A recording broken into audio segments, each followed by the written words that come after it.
बिस्मिल्लाहिर्रहमानिर्रहीम। अस्सलाम वालेकुम। कैसे हैं आप सब लोग? मुझे उम्मीद है कि आप सब लोग बिल्कुल ठीक हैं जी। तो आज मैं एक रेसिपी लेके आई हूँ जी। ये हैं जी करेले। बड़े ही टाइम के बाद मुझे इतने छोटे करेले मिले थे, नहीं तो इतने चाइनोमस किस्म के करेले मिलते हैं बड़े बड़े, तो उनको भरने में भी नहीं मज़ा आता। तो छोटे करेले थे, ये मैंने इनको कट कर लिया है और जो इनका जो ऊपर वाला छिलका होता है वो भी बिल्कुल साफ़ था, बिल्कुल भी गंदा नहीं था। मैंने अच्छे से वॉश करके उसको भी साथ में कट करके रख लिया है। मैं वो भी इसमें ऐड करूँगी जी। तो आज जो मैं करेले बना रही हूँ वो हैं जी भरे हुए करेले। मैं बेसन के मसाले से उसे भरूँगी, इसलिए आप देखें कि मैंने एक साइड से बस कट किया उन्हें। और यहाँ पर मैंने ली है जी बेसन, तकरीबन 2 से 3 टेबलस्पून लिए थे। और साथ में मैंने इसमें एक अनियन ऐड कर लिया था, रेड चिली पाउडर ऐड की मैंने, और साथ ही साथ इसमें मैंने हस्बे ज़ायक़ा सोल्ट ऐड कर लिया। और अब मैं इसमें डाल रही हूँ जी हल्दी। और आप भी सब अपने हिसाब से सारे डालें, क्योंकि हर जगह के डिफरेंट होते हैं स्पाइसेस।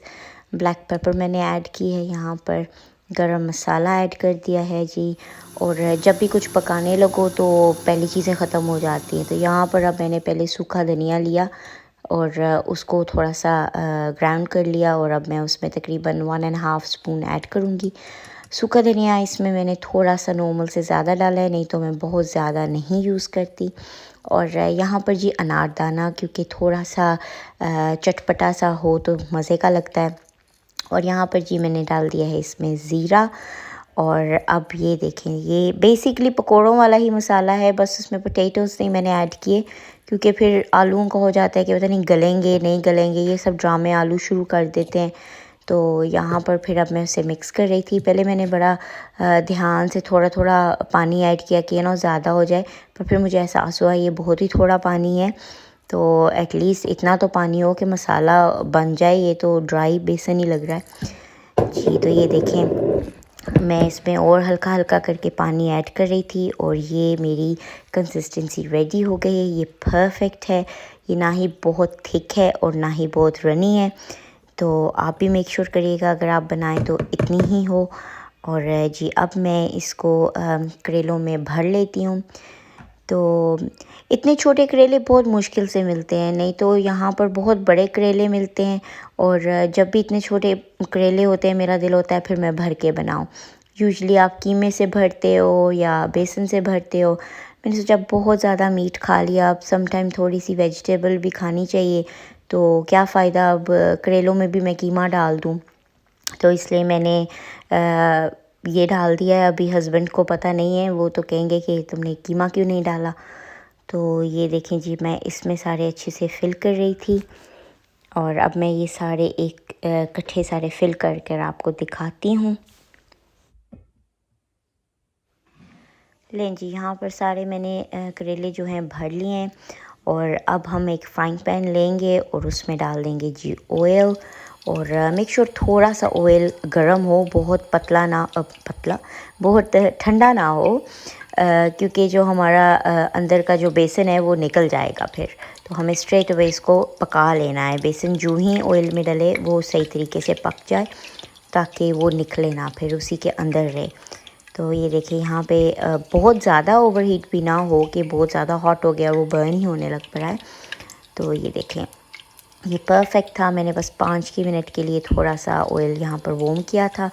और फिर बनाने के लिए जब मैंने इसमें यहाँ पर ऐड कर रही थी ऑयल में करेले, तो मैंने अपनी जो हीट है पहले तो फुल फ्लेम पे रखी थी, पर फिर स्लोली मैंने थोड़ी कम कर दी थी कि एकदम से ऊपर से करेले जो हैं वो डार्क ब्राउन हो जाते हैं और अंदर से जो मसाला है वो गले ना, और ये ना हो कि करेला भी कच्चा रहे। तो हमें ये सारे पंगे नहीं चाहिए अपनी कुकिंग में। तो इसलिए एक दफ़ा जब मैंने उसमें डाल दिया है, तो अब ये देखिए कितना अच्छा कलर आया है, गोल्डिश सा कलर आया है, बिल्कुल भी सड़े हुए नहीं लग रहे, ब्राउन बहुत ज़्यादा ब्राउन नहीं हुए। तो आप भी मेक श्योर करिएगा बस इतने से हों, इनके सिर पे बस खड़े रहें, नहीं तो ये मिनट लगाते हैं अपना रंग बदलने में। तो ये देखें जी, ये हमारे करेले हो गए हैं जी तैयार। लें जी, तो मैंने सारे करेलों को अच्छे से यहाँ पर फ्राई कर लिया है और आप देखो कितना अच्छा कलर आ गया है। और अब इन करेल और ये अंदर से भी पक चुके हैं और काफ़ी हद तक करेला भी कुक्ड है, कच्चा नहीं है। और यहाँ पर अब जो छिलका था हमारा उसको भी हम फ्राई कर लेंगे। और जब आप छिलके को फ्राई करो ना तो थोड़ा सा उसको अपने हाथों से बारीक कर लो, नहीं तो फिर टू मच वो मोटा मोटा और बड़ा सा अजीब व गरीब लगेगा वो। तो हमें मेक श्योर करना है थोड़ा सा वो बारीक हो। यहाँ पर मैंने अनियन कट कर लिया था और लिड देकर मैंने जो छिलका है उसको भी थोड़ा सॉफ्ट कर लिया है, नहीं तो वो ऊपर से बस ब्राउन हो जाते हैं और अंदर से कच्चा रहता है। तो ये देखिए यहाँ पर ये तकरीबन नाइस सा गल गया है और अब मैं इसको भी किचन टॉवल पे निकाल लूँगी, क्योंकि बहुत ज़्यादा ऑयल हो रहा था हर जगह और इतना ज़्यादा हमें खाने में ऑयल नहीं यूज़ करना, तो जितना आप ड्राई कर सकते हो कर लो। और यहाँ जो ऑयल बचा है उसे भी हमने वेस्ट नहीं करना, हमने उसी में ही अनियन डालकर पकाने हैं।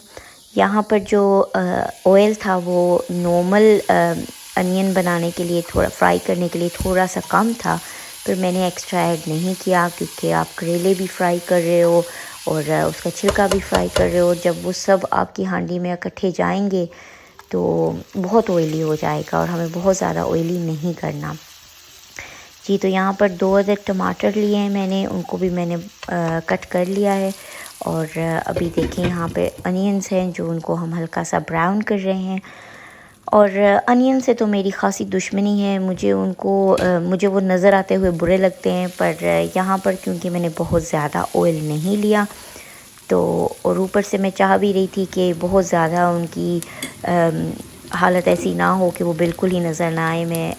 मुझे इसके क्या कहते हैं इस ग्रेवी में पसंद है थोड़े से अनियन नज़र आते हुए। तो यहाँ पे लहसुन अदरक की पेस्ट डाली है मैंने और वो बहुत उछल कूद कर रही थी तो इसलिए मैंने लिड ऑन कर दी।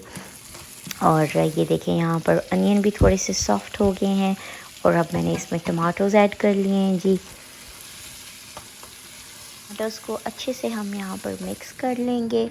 और ये है जी 1 अदद लेमन, जो कि आप देख के डरिएगा मत, यहाँ पे जो लेमन होते हैं इतने ही बड़े होते हैं, तो मैंने इसको भी कट कर लिया है। और यहाँ पर ये देखें हमारे जो टमाटोज़ हैं और अनियन है वो अभी भी थोड़े से बिल्कुल अच्छे से नहीं गले और इसलिए हम इसमें थोड़ा सा पानी ऐड करेंगे ताकि हमारे टमाटोज़ और थोड़े से सॉफ्ट हो जाएं। और मैं कोशिश करती हूँ कि थोड़ा बहुत मिक्स करके इनके ऊपर लिड दे दी जाए ताकि वो अपनी ही हीट में अच्छे से गल जाएं। और ये लें जी, थोड़ी देर के बाद मैंने लिड जब हटाई है तो देखें कितना अच्छा मसाला जो है हमारा सॉफ्ट हो गया था।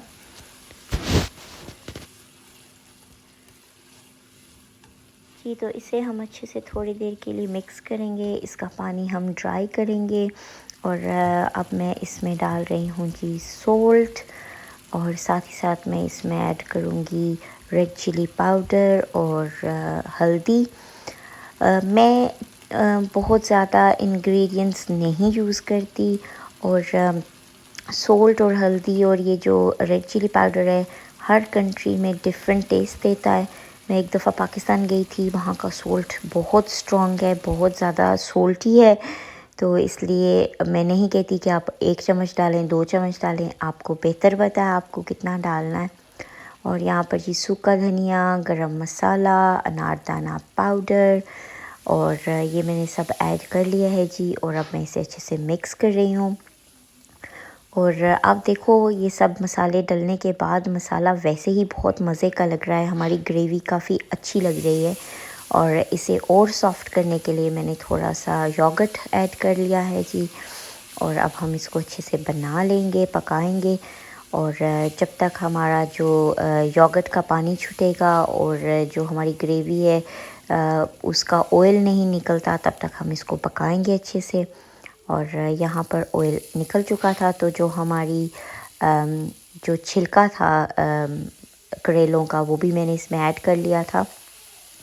यहाँ पर करेले बहुत ज़्यादा कड़वे नहीं होते, जैसे पाकिस्तान में तो करेले एक बारी मैंने सुना था इतने कड़वे होते हैं कि आपको फिर वो सोल्ट में डाल कर लगाना पड़ता है और फिर धूप में रखो और फिर उनका पानी निकलेगा, उनको अच्छे से निचोड़ो। तो यहाँ पर इतने करेले नहीं कड़वे होते, तो ये सब मैं नहीं करती। तो इतने होते हैं कि एटलीस्ट उनका टेस्ट काफ़ी अच्छा आता है। और करेले जो हैं वो हर एक को पसंद भी नहीं होते। मैं ख़ुद जब बहुत छोटी थी तो मुझे करेले बहुत बुरे लगते थे, बिल्कुल पसंद नहीं थे। और आई डोंट नो, कुछ एकदम ही दौरा पड़ा जब शादी हुई उसके बाद, रिसेंटली ही बल्कि मुझे करेले काफ़ी अच्छे लगने लग पड़े। और अब तो खैर one of my favourite vegetable हैं ये। और ये देखें जी, मैंने थोड़ा सा इसमें पानी ऐड किया है, मैं गप्पों में लग गई और रेसिपी भूल गई। तो यहाँ पे मैंने थोड़ा सा पानी ऐड किया है ताकि हमारा मसाला नीचे ना लगे। और साथ ही साथ मैंने इसमें अपने करेले ऐड कर लिए हैं। जब तक पानी हमारा ड्राई होगा तो जो हमारे करेले हैं वो भी बहुत अच्छे से बिल्कुल सही तरीके से कुक्ड हो जाएंगे। जी, तो सारे करेलों को मैंने अच्छे से इसमें डाल दिया है, अच्छे से क्या बस डाल दिया है। और डाल के अब मैं इसको थोड़ा सा मिक्स कर लूँगी। और मिक्स करने के बाद मैंने इसमें दे दी थी लिड। और जब आप लिड दोगे तो वो खुद ब खुद ही और अच्छे से गल जाएंगे जी। और ये देखिए, वैसे लग तो अभी से ही मज़े के रहे हैं, पर अभी इनमें पानी है। और लें जी, अब हमारा पानी भी ड्राई हो गया है और करेले भी हमारे मज़े के बन गए। तो देखने में बहुत मज़े के लग रहे थे, वैसे खाने में भी ये बहुत ही मज़े के थे। और ये लें जी, मैंने इसमें ऊपर जो है लेमन भी डाल दिया है। और लेमन से ये हो जाता है कि आपकी जो करेले हैं आपके वो और लाइक नाइस और यमी हो जाते हैं। और साथ ही साथ थोड़ा सा कोरिएंडर मैंने इसमें ऐड किया है। साथ ही साथ मैंने बारीक अदरक भी इसमें डाली है कट करके। मेरे हस्बैंड को ये जहर लगती है, इसलिए मैंने थोड़ी सी डाली है क्योंकि मुझे बहुत पसंद है। और लें जी, ये हो गई है मेरी डिश रेडी। अब मैं आपको डिश ऐड करके दिखा रही हूँ। और बहुत ही मज़े के थे, आप लोग भी ज़रूर ट्राई करें। थोड़ा सा काम ज़्यादा है इसलिए कि पहले करेलों को अलग बनाओ और फिर अलग से उसकी ग्रेवी रेडी करो, पर बनते बहुत ही यमी हैं। जिस दिन आप लोगों के पास आराम से टाइम हो तो फिर आप सोचें कि आप ये पकाएंगे। तो आई होप आपको मेरी वीडियो अच्छी लगी हो, मेरी रेसिपी आपको पसंद आई हो। अगर आपको मेरी रेसिपी पसंद आई है, प्लीज़ मेरी वीडियो को लाइक करें, शेयर करें और मेरे चैनल को सब्सक्राइब करें। इंशाल्लाह जी अगली वीडियो में मिलते हैं, तब तक के लिए अल्लाह हाफिज़।